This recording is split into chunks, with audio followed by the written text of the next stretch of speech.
Күлү алып баруучу жана актриса Назира Айтбекова менен кайненесинин арыздашуусуна калыс пикир жазылды.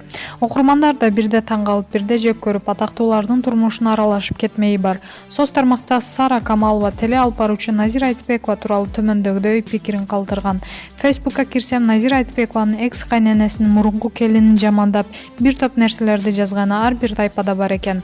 Анын сөзүнө караганда, Назира тынбай сайттарга жолдошун жамандап жазып, уулун каралап жаткан имиш. Ошон үчүн Назиранын кандай келин болгону жөнүндө бир далай сөздөрдү айтып, көпчүлүктүн бүйүрүн кызытып жазган кези туура. Эл көзүндө жүрө турган чыгармачыл адамды келин кылып аларыңызды билдиңиз. Демек, гастролдоп кетерин билгенсиз. Назира Айтбекованын канча интервьюсун окуп эле жүрөбүз. Бирок бир да жолу жолдошум же кайненем жаман, антет мынтет деп кайын журтун жамандап ушактап каралаган окуй элекмин. Же сиздер окудуңуздарбы? Тескерисинче, күйөөм менен пикирибиз келишпеди. Баламдын атасын абдан сыйлайм. Биз тынч түрдө ажыраштык деп жолдошуна бир да чаң тийгизе элек, жамандамак тургай.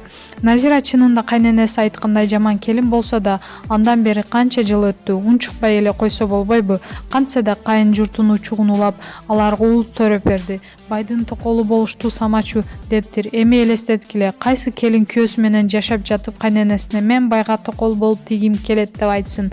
Акылга сыйбас жорукко. Ортолоруна кандай сөз өтпөсүн, аны козгол эме элге жайып жаткан Роза айымга не десек жарашат. Келин жаман эмес, келген жери жаман дегендей, Назира жаш, жаңы келин кезинде кайненеси акыл насатын айтып, жолго салып, тарбиялап алса болбойт беле?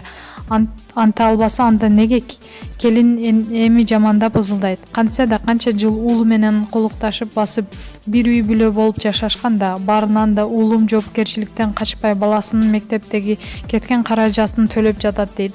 Эми уулу болгон соң бакканы милдеттүү да, жакшысын ашырып, жаманын жашырып, келини жана небереси менен жылуу мамилесин улантып жүрө берсе болбойбу? Маалымат булагы Араба Чекиткеji.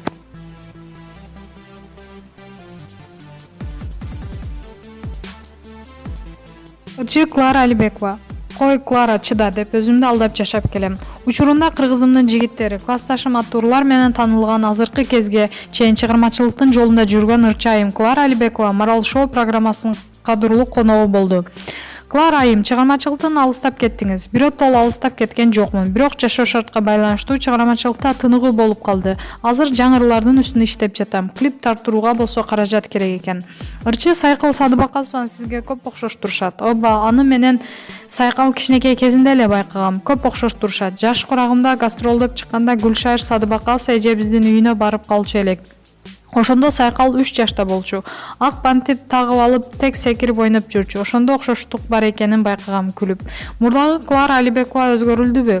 Жаш кезимде тарсылдаган кыз болчумун. Анан арадан көп жыл өтүп, азыр назик болуп көп сүйлөбөй калдым. Сага эмне болгон, көз тийгенби деп суроону көп беришет. Той топурагыдагы барып калсам тааныштарым жаңырыларды, клиптерди күтөбүз деп айтып калышат. Чыгармачыл адам болгондон кийин ал жакта дагы кете албайт экенбиз. Буйруса аракет кылып жатам. Ушул убакыт аралыгында эмнеден чарчадыңыз? Ар бир адамда көйгөй болот. Жашоомдо ысык суу күндөр, түйшүктөр болду. Кой Клара, чыда, бул күндөр да өтүп кетет деп өзүмдү ушул убакытка чейин алдап жашап келем. Анан ден соолугумду дагы чыңдап жатам. Буйруса алдыга койгон пландарым чоң. Чоң рахмат маегиңизге. Сизге күч кубат каалайбыз. Жаңы клиптарды күтөбүз. Марал радиосуна ыраазычылык билдирем. Жылуу сөздөрүңүзгө рахмат. Маалымат булагы Аргумент Чекиткеji.